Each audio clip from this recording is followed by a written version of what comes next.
Hello लोगोफोर खुलुमबाय नोंथांमोनखौ आंनि गुबुन मोनसे भिडिअ बयखौबो फरायहरनाय थाबाय। नै दायो आङो मन्दिराव थांनो नागिरदों।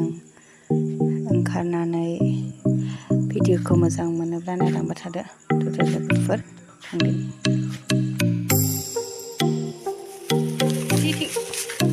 बिबार लांखाबाय गोजौ खिथा गोदाखाबाय दे थाबायलां।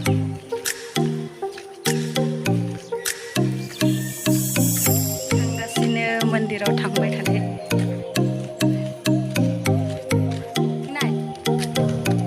आयं मन्दिराव फैदा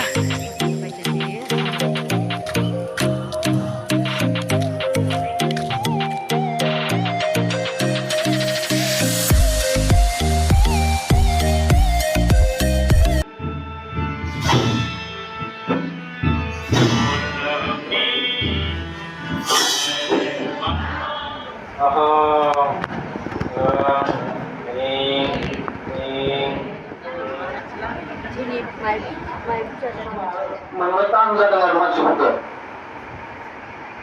आं सानदों समाजानो सानसे ओंखारोब्ला जोंहा गामियावनो साबैसे मिस्ट्रि